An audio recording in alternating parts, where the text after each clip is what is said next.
Hello everyone, and welcome to our Kabbalah Café here at Chabad of Rechavia. Every Friday at 9:30 in the morning, we are going to be discussing today the topic of Chanukah. I know we just finished the Chag not long ago, but still we have a lot to learn from this Chag.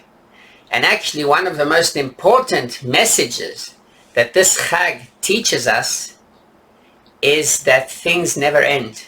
Any holiday that we have, any Chag that we have, we should always learn to take the message of that Chag and to make sure that it has an impact on our lives throughout the entire year, or at least until the next Chag.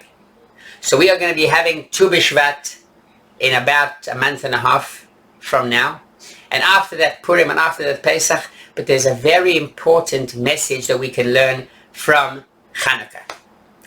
Thank you very much to Raya and Mordechai Meltz, who are helping us make this possible and broadcast this shir directly to you. We have it also on Zoom and also on Facebook. You're welcome to join every morning at 9:30. And today we are going to be doing the Kabbalah Café. So there's an interesting story that can teach us a bit about Chag Chanukah. What is Chanukah basically? What does it come to teach us? What was the idea?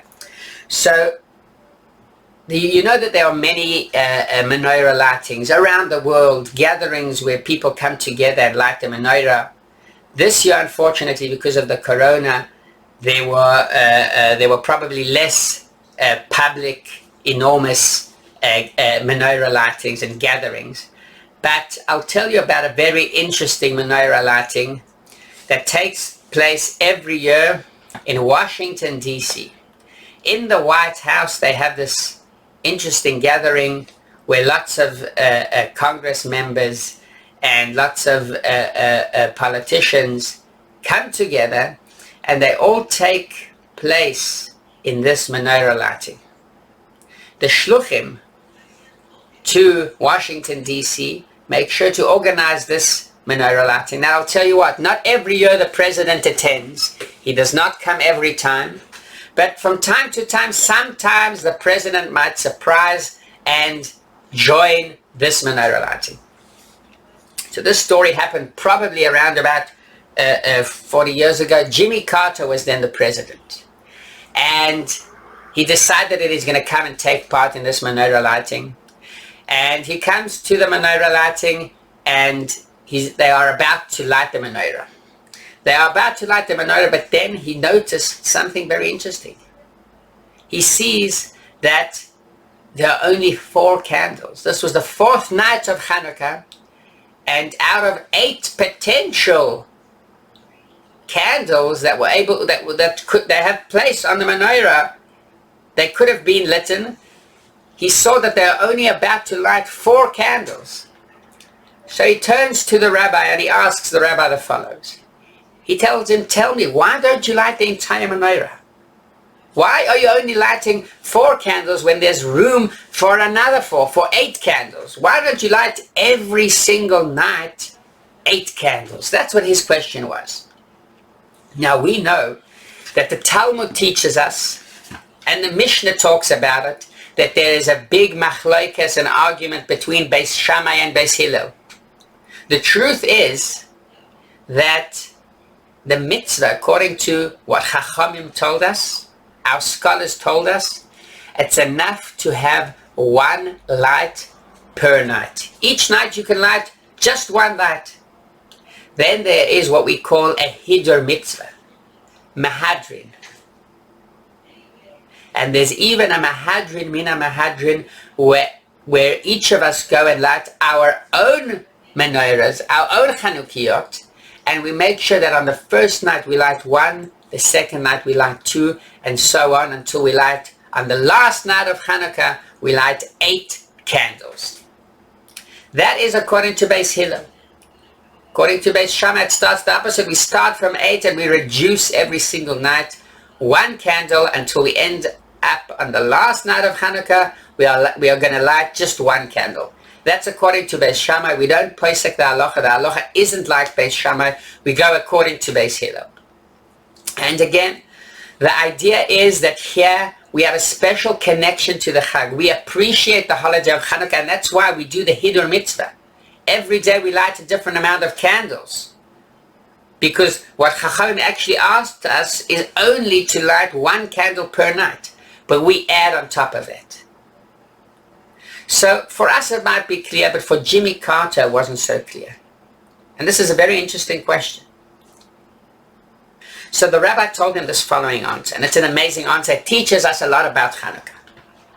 Basically the idea is that the rabbi told him that in our lives we've got to make sure to add in every situation that we are. No matter if we have in our lives 2 candles lit, if things are going smoothly with health and with parnasa, we should continue and add another candle, another light for another part in our lives. Or if things are going smoothly in our lives, we should make sure to add to someone else's life, to make sure that him in his position is doing well and he has hatzlach, if it's in health, if it's in parnasa, if it's in chinuch, to educate his children, to have an impact and to always add. Us Jews, we never keep in the same position all the time. We always look to add and to change things in the world, in our lives, in the lives of the people around us, and generally, that's our mission in the world. Vayachulu hashamayim, as the Torah tells us at the beginning.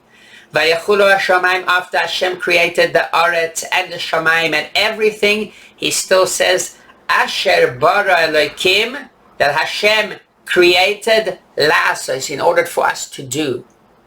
What does it mean in order for us to do? He just did the whole thing. He created the whole thing. Is there something that we can do, that we can add? Yes, that is exactly what the Torah comes to teach us.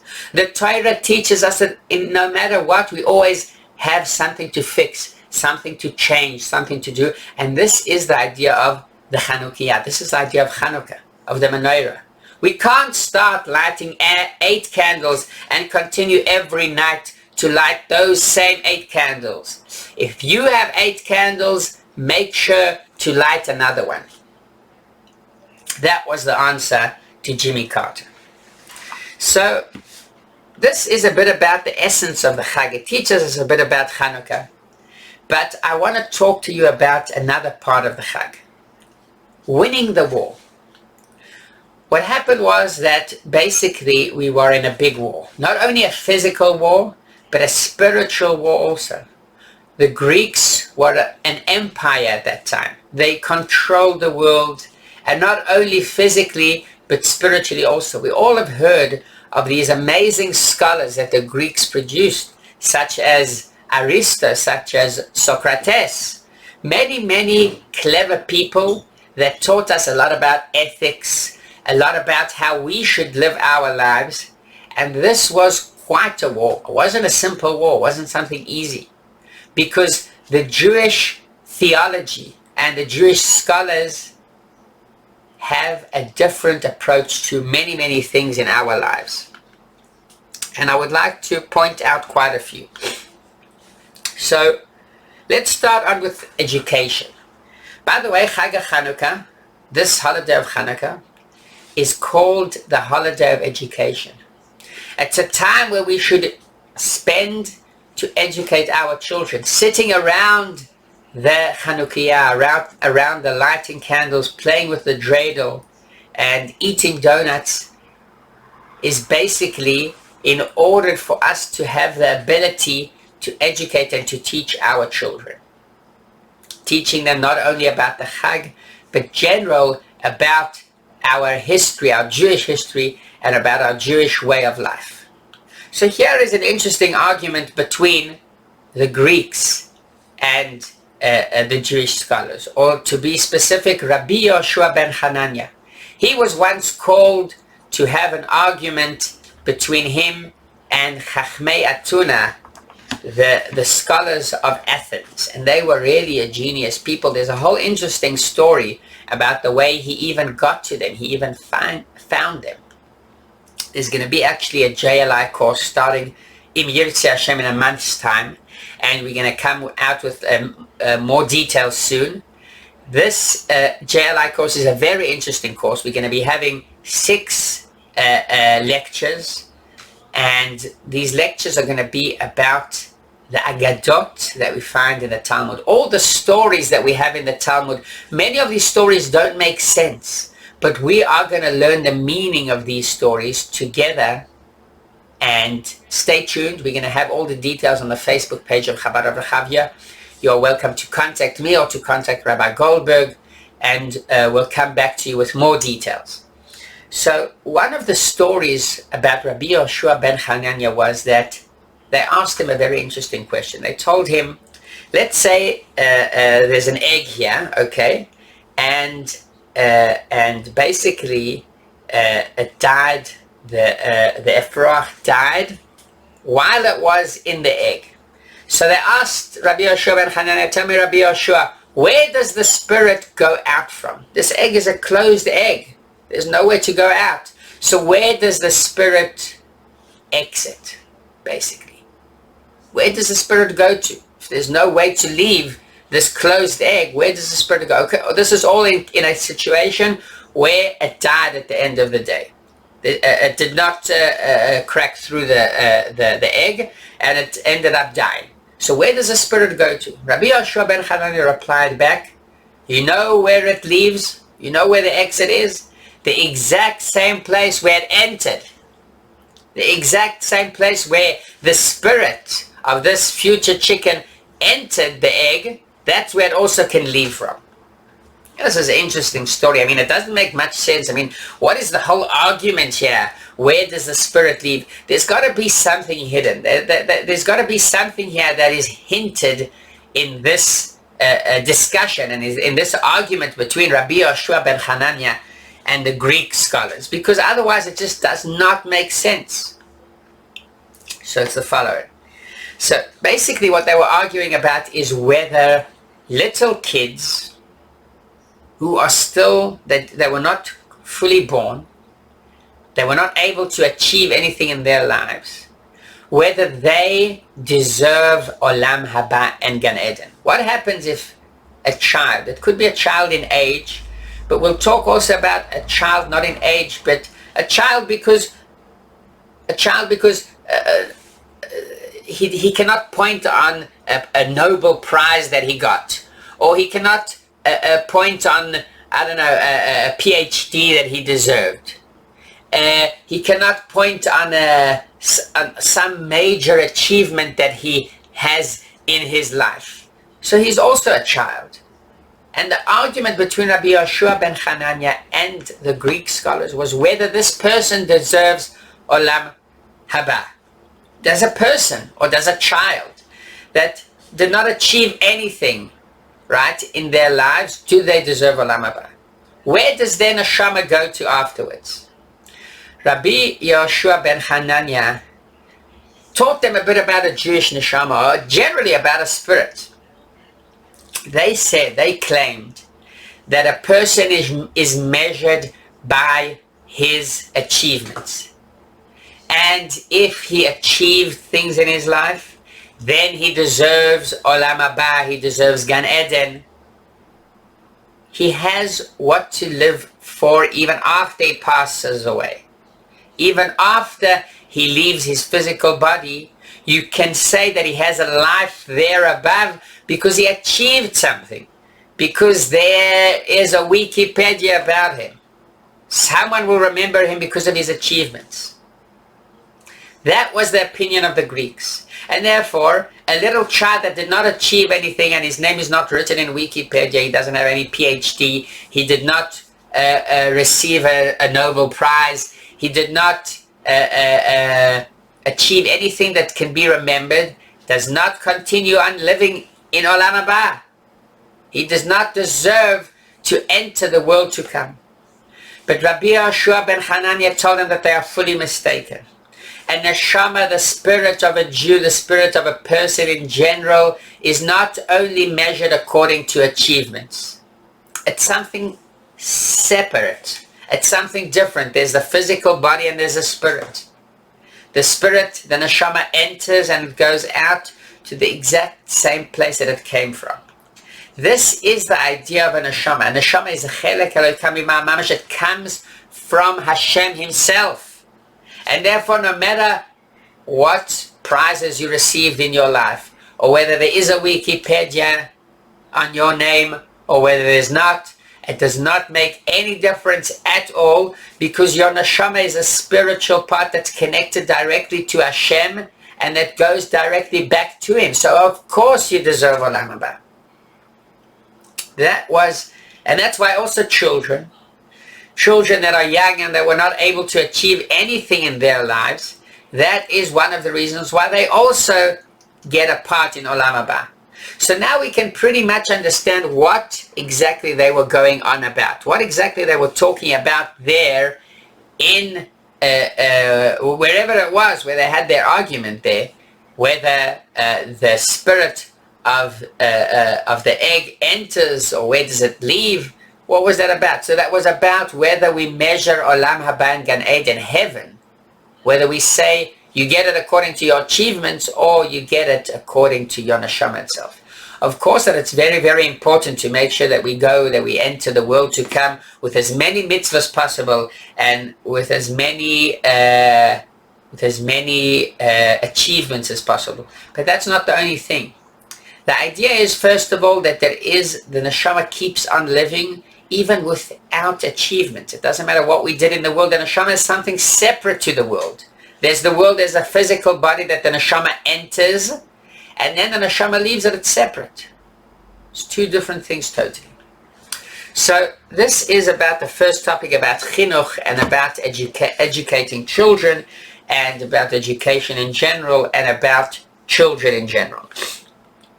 Now, I would like to tell you about an interesting thing that happened there in Beis HaMikdash when the Greeks fought the Jews. So we spoke about the spiritual war and the ideology that was behind the Greeks and behind the Jewish scholars.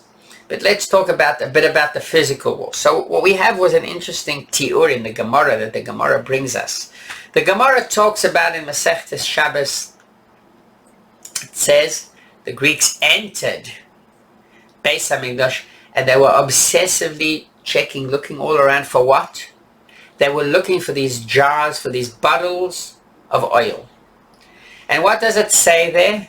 It doesn't say that they spilt the bottle of oil. It doesn't say that they took it back to Greece in order to use that oil. It doesn't say that they used it in order to add to their salad or whatever. What they did was just the timu kol hashmanim. They made the oil tomei. They unpurified the oil by touching it, by stabbing the oil, those jars, those bottles with their swords. The idea. So the question is, why did they make it tomei? Why did they take the oil and unpurify it? If you're not happy with the Jewish people lighting the menorah, then just spill the oil, or take it back to Greece, or use it for your omelette in the morning. But how come? What is the idea behind metame the shemen, the oil? What is the idea behind taking the oil and leaving it as it is, but just making it tameh, making it unpure? Why did they do it in that way? So I would like to share with you a story about, in order to understand this. There's a story about a Talmud, a student of this. He was a guide. He wasn't even a rabbi, but he was a teacher that taught the student, and the student was very happy with the teacher. Everything made sense. The teacher explained everything that he did, and the child saw that he could actually rely on what the teacher is telling him. And one day the teacher comes with this weird idea. The teacher comes and he tells this student, listen, you've got to do this and this. Whatever it was, something illogical, something that did not make sense at all. So this Talmud said, you know what? I'm going to listen to the teacher. Because even though it does not make sense, even though there is no logic to what the teacher is telling me, but I rely on him. I know that 100% of what he said before was logical, it made sense, and it proved itself. Therefore, now I'm going to listen to what he tells me because I'm just a student. I do not know everything. Maybe there's a wider picture to what's happening over here. Maybe there is something that I'm missing and that my teacher can see, but I can't see. Well, the truth is that the teacher is Hashem and we are the students. We rely on Hashem because we know that he took us out of Egypt and he made sure to provide us with food, clothes and water and whatever we needed throughout the 40 years. He made sure we'd enter Eretz Yisrael. He did to us so much good, and that's why everything makes sense. So when Hashem asks us in Matan Torah, or in the mitzvahs that we have today, that when Hashem tells us and he asks us to do these mitzvahs that don't make sense, we are prepared to rely on him. Why? Because we rely on our smart teacher. He proved himself. But the truth is that that is not the only idea behind us doing the mitzvahs. When we do a mitzvah, we are not only relying on a smart teacher, but we are part of the smart teacher. And that is the idea of a neshama. Our neshama is part of Hashem. Therefore, when we do a mitzvah, we are actually connecting to him and we are expressing our neshama. We are extending our neshama. We are bringing light to the world by doing each and every mitzvah. This is the true idea behind us doing the mitzvahs. And that's why we do even illogical mitzvahs. The Greeks, let's go back to the oil. The Greeks said the follows. The Greeks said, you know what, you want to light a menorah? Great. Perfect. It might make not much sense. It's not like the other mitzvahs that we have. For example, Kibud Av V'Aim. For example, that's respecting your parents. For example, not to kill, not to murder, of course, and not to steal. Those are mitzvahs that all make sense. The Greeks said, you know what? This isn't a mitzvah that really makes sense, but I understand the idea behind it. I understand the spirit behind it. I understand that you want to make holidays. Holidays are something that they don't really make sense 100%, but 80% they make sense. You know what? You can rely on your big master, on your big teacher, on Hashem, and you can do it. But why are you playing games with the Shemen Tameh and the Shemen Tahor? What is the difference? What happened to the oil that lights the menorah? Perfect, use it. Why are you saying that this oil is special because this oil was sealed with 2 stamps of the Kohen Gadol, and the oil that I touched, that I opened, isn't good because it's not sealed anymore? Where's the logic there? There is no logic to that, and that is something that the Greeks were not able to accept. Their ideology was against it. The ideology was that only things that make sense we can actually go and do. Mitzvahs that do not make sense, we don't want you to do. You want to light a menorah? No problem. You want to bring a korbanot, a sacrifice? No problem. But do it in a logical way. Don't come up with these interesting laws and interesting ideas.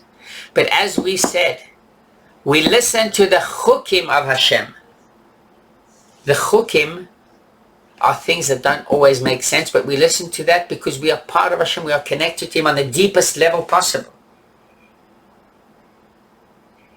That is the idea behind the fight, the spiritual fight that went on between the Greeks and the Jews. By the way, this is why Hashem gave us this whole miracle. Because you know, this miracle wasn't necessary. The miracle of the oil lasting for 8 days wasn't really necessary. Do you know why? Because if you don't have kosher shemen, if you don't have pure shemen, you can also b'di'evid You can also use shemen that isn't pure. But Hashem wasn't prepared for that. Hashem said, if you are going to actually respect my chukim, my mitzvahs, even if they don't make sense, I am going to make sure you'll be able to do the mitzvot. I will make a special miracle for you so you would be able to light the menorah with pure shemen and not with tamei shemen. Because if we would end up lighting the menorah with pure shemen, with impure oil, then what we were basically showing is that the Greeks won, and then we don't need the pure shemen.